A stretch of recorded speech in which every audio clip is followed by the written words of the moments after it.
Okay, so after popular demand, I have finally decided to reveal some of my secrets to captivating the perfect sparkle of your rings so they're irresistible to buyers. We're going to dive straight in. First up, welcome back to Robin's Academy, and I am going to be talking about different types of rings and the best ways to display them. Yes, we're going to be talking about showcasing composition because this is something I've started to really get into. And if you don't know, I have a beautiful backlog of beautiful tutorials about how to make sure that you have perfect pre-planned compositions with lighting so that you don't have to think about it. And of course, if you want to check that out, go check it out. But in the meantime, stick around because I have 10 tips for you. First up, we have solitaire rings. I honestly believe when it comes to solitaire rings that you need to keep it simple, and therefore simply having it spotlighted and giving it that solo performance, clean background, just keep it elegant. Macro lens, minimal lighting, get your foam boards out so you can bounce it at the right point so it bounces off that gem, and cut off any reflections using blackboard, and that will that perfection. Okay, so zoom in. It's all about just going wow. Second up, obviously dealing with those reflections. Rings obviously are made of metal, and gemstones act like tiny mirrors, and it can be really, really challenging and distracting on the overall end, especially if you want to do macro, because you're going to get really, really in there. So to reduce the overall problems, I have 3 tips for you. Obviously, a blackout tent, like I said, blackboard, get it round. You can make sure that you minimize any reflections. Polarizing filter, reduce that glare. And obviously, if all comes to earth and you just didn't see it, you have the magic of just editing them out. Don't be afraid to do it. Next up, we've got cluster rings.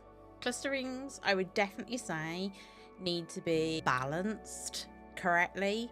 I wouldn't necessarily ever put them straight on. You want a slight angle. You want to give them a little bit of depth. I would always give it a bit of layer, a bit of depth to it. So whether you want to pop it in a box or whether you want to pop it on a plate, and just kind of give it that little bit of an assist. An overhead shot, especially on an angle, will create a very, very different appeal to it, and allowing those stones to bounce off the different lights. Perfect. Next up, we've got vintage rings. Vintage rings, old-fashioned gold, anything like that. I honestly believe it's best to be paired up with an old style vibe. So whether you're looking for a leathered book or you want to do something more like intricate lace, it just enables you to give that kind of vibe. Obviously, because of the amount of texture that you're using, you're going to want to use a soft light here, making sure it's nice and diffused, giving you that dreamy, nostalgic feeling. Next up, we have gemstone rings. I want to capture that sparkle. So this is about making sure that we get the right setup, and your angles are going to play a board. A reflector is your best friend at this point, honestly. So make sure that I'm looking for a soft, direct light. You're looking at potentially using a light tent to make sure that you reduce any harsh shadows. You want to be bouncing it and filling those gaps. You might also want to even add something like an LED light, which will enable you to add the necessary sparkle at the perfect position. It just helps you out along the way. Now your lighting direction, use a reflector and experiment with the different angles until you nail it. I will say, to really make them pop, especially with coloured gemstones, you're going to want to make sure that you play a little colour theory here and making sure those colours stand out. Again, if you haven't watched the colour theory, why not? It's going to help you. I know it doesn't seem like it, but trust me, it will. Next up, we have wedding bands, another popular one. Obviously, we need to make sure that we're talking about matchmaking.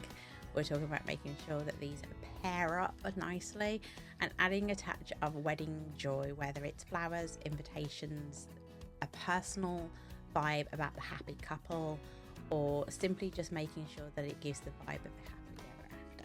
I will say this natural light is your best friend here, capturing those sparkles and creating a warm, inviting feeling, and just needs to shout yes. The other thing I will say, especially with wedding bands, consider going for that shallow depth of field, creating a romantic blur and making those bands look like they're the perfect couple. They need to mirror and give some kind of connection with each other. Playing with shadows can also help with this one. Next up, we have engagement rings. I honestly always say this about this one: put it on somebody. That is the goal that every girl dreams about. It's every dream of a guy that their girl will say yes. So just put it on a model's hand and just give the vibes that you're in the moment. This is very much more about storytelling and invoking that moment than it is about actually captivating that individual ring.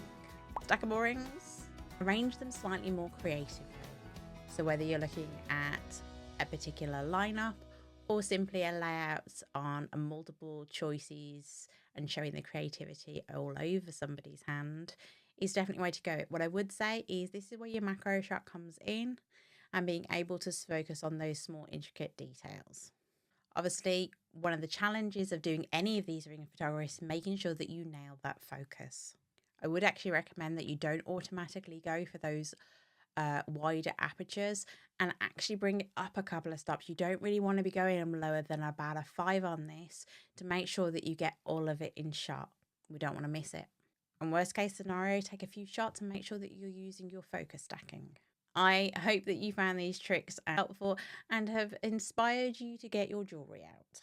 As always, if you enjoyed this video, don't forget to hit that like button and subscribe to our channel for more photography secrets and creative ideas. Thanks for watching. Until next time, happy clicking.